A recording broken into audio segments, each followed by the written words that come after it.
Hello everyone, welcome to Daily Current Affairs. Today, that is 21st December, we basically have 6 major topics.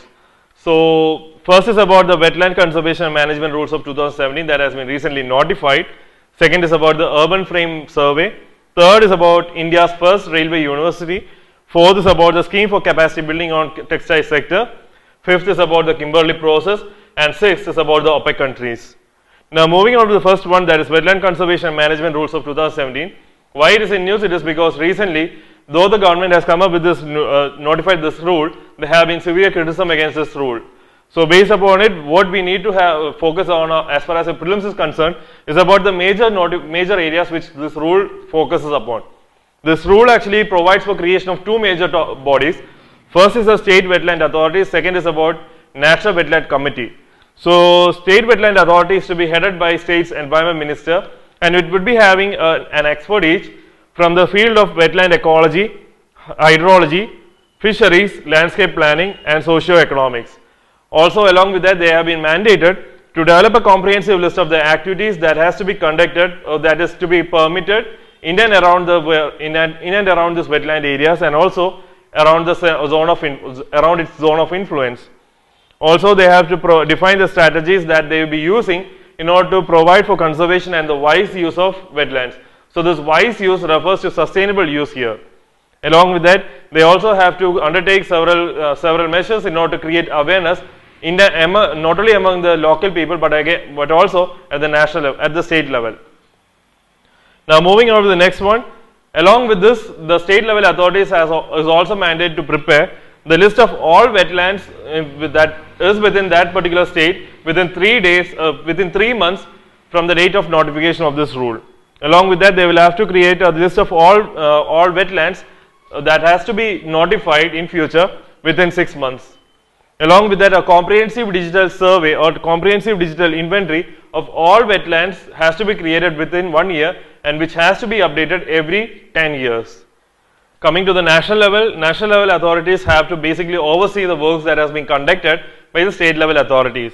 Now, the committee is to be headed by the Secretary to the Ministry of Environment, Forest and Climate Change. So, they basically have three major important duties.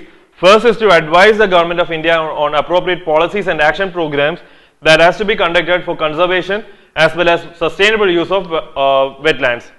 Along with that, they will have to recommend the designation of wetlands of international importance under the Ramsar Convention. And also, they will have to advise the government on undertaking several programs in association with international agencies for the conservation of wetlands. Details have been given in the material, please go through it. Now, moving on, the next one is about Urban Frame Survey. Why it is in news? It is because the concerned authorities have revealed recently that the survey is to be completed soon, and after that an updated version of the urban areas would be revealed soon. So, what exactly this survey is all about?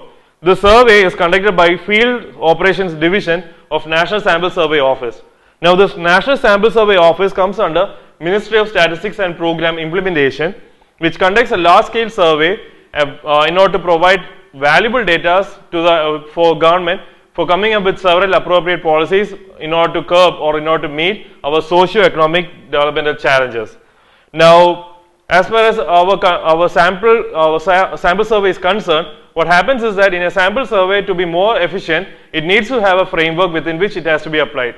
So, as far as urban areas is concerned, there is now till date there is no such updated one, and that is the reason why Urban Frame Survey is actually coming up, in which provides updated sample framework in order to conduct for the further sample surveys. More details have been given in the material. Please go through it. Now, moving on to the next one is about India's first railway university. Why it is in news? It is because Cabinet has given its approval for setting up National Rail and Transport University in Vadodara, that is in Gujarat. Now, this is to be incorporated as a not-for-profit company under Section 8 of Companies Act 2013. It is to be created by the Ministry of Railways, which would be the managing company and would be providing the financial as well as infrastructural support. But at the same time, it would be having a board of management that would be consisting of professionals as well as academicians, which would be independent from the managing company. In fact, it would be having its own autonomy in order to perform its academic as well as administrative works. So this would help in creating or channelizing more research works into India's archaic rail infrastructure, and thereby become or make it more professional and more safe in fact. So details have been given in the material, please go through it.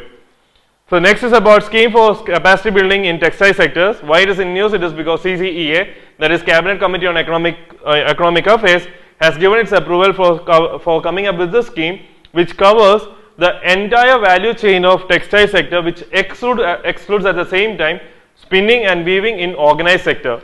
So this has been mandated from 2017-18 to 2019-20, and the major aim is towards providing demand-driven, placement-oriented skilling program, which will further help in creation of jobs. Along with that, it also promotes skilling as well as upgrading the skills of the traditional sectors, and also towards providing livelihood to all sections of the society in the country. Next is about Kimberley Process. Why it is in news? It is because India has been selected as the chair of ad hoc committee on review and reforms in order to look into several issues that pertains to Kimberley Process certification scheme. Here please keep this in mind, that is India is the chair, at the same time Angola has been selected as the vice chair. Now what exactly this Kimberley Process is all about? It is actually a joint initiative of government, industries as well as civil societies in order to stem or stop the flow of conflict diamonds.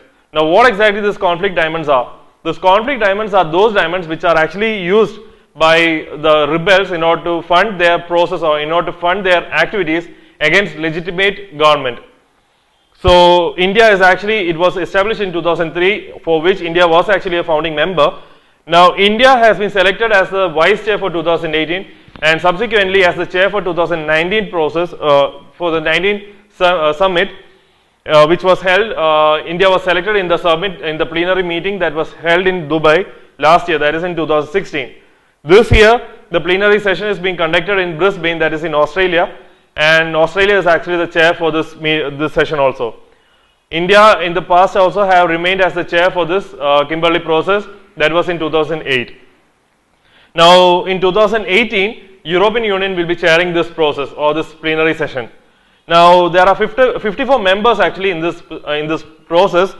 Now 81 countries, European Union with 28 countries actually provides 81 countries. So 81 countries are actually members to this Kimberley Process, and it is a binding process actually. So as a part of this Kimberley Process, there are stringent measures that has to be adopted by the member countries while shipping raw diamonds. So more details have been given in the material. Along with that, the last and most important one, OPEC countries. Why it is in news? It is because sadly the price of oil has risen this year, as oil supply has been actually regulated through a supply cut agreement that was signed by OPEC in 2016. Now what exactly OPEC is all about? OPEC is a group that consists of 14 of the world's major oil producing countries. It aims to manage the supply of oil and thereby the price of oil, so that it avoids fluctuations which actually results in disastrous effects in both producing as well as purchasing countries' economy.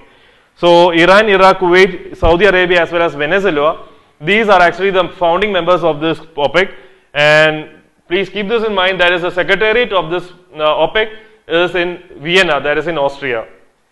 So that's all about today's current affairs. Thank you.